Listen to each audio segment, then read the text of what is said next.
நீதிமொழிகள் 12ஆம் அதிகாரம். புத்திமதிகளை விரும்புகிறவன் அறிவை விரும்புகிறான். கடிந்து கொள்ளுதலை வெறுக்கிறவனோ மிருககுணம் உள்ளவன்.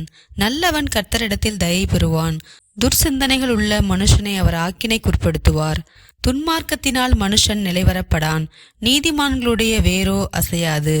குணசாலியான ஸ்திரீ தன் புருஷனுக்கு கிரீடமாயிருக்கிறாள். லட்சை உண்டு பண்ணுகிறவளோ அவனுக்கு எழுபுருக்கியாயிருக்கிறாள்.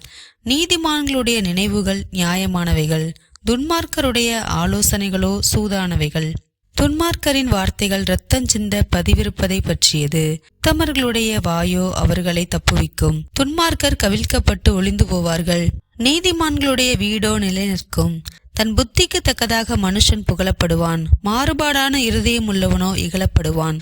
ஆகாரம் இல்லாதவனாயிருந்தும் தன்னைத்தான் கனம் பண்ணி கொள்ளுகிறவனை பார்க்கிலும் கனமற்றவனாயிருந்தும் பணிவிடைக்காரனாய் உள்ளவன் உத்தமன். நீதிமான் தன் மிருக ஜீவனை காப்பாற்றுகிறான். துன்மார்க்கனுடைய இரக்கமும் கொடுமையே. தன் நிலத்தை பயிரிடுகிறவன் ஆகாரத்தினால் திருப்தி அடைவான். வீணரை பின்பற்றுகிறவனோ மதியற்றவன். துன்மார்க்கன் துஷ்டனுடைய வலையை விரும்புகிறான். நீதிமானுடைய வேர் கனி கொடுக்கும். துன்மார்க்கனுக்கு அவன் உதடுகளின் துரோகமே கண்ணி. நீதிமானோ நெருக்கத்தினின்று நீங்குவான். அவனவன் தன் வாயின் பலனால் திருப்தி அடைவான். அவனவன் கை கிரியையின் பலனுக்கு தக்கதாக அவனவனுக்கு கிடைக்கும். மதியினனுடைய வழி அவன் பார்வைக்கு செம்மையாயிருக்கும். ஆலோசனைக்கு செவி கொடுக்கிறவனோ ஞானமுள்ளவன். மூடனுடைய கோபம் சீக்கிரத்தில் வெளிப்படும். லட்சையை மூடுகிறவனோ விவேகி. சத்திய வாசகன் நீதியை வெளிப்படுத்துவான். பொய்சாட்சிக்காரனோ வஞ்சகத்தை வெளிப்படுத்துவான். பட்டய குத்துகள் போல் பேசுகிறவர்களும் உண்டு. ஞானம் உள்ளவர்களுடைய நாவோ ஔஷதம். சத்திய உதடு என்றும் நிலைத்திருக்கும். பொய் நாவோ ஒரு நிமிஷம் மாத்திரம் இருக்கும். தீங்கை பிணைக்கிறவர்களின் இருதயத்தில் இருக்கிறது கபடம். சமாதானம் பண்ணுகிற ஆலோசனைக்காரருக்கு உள்ளது சந்தோஷம்.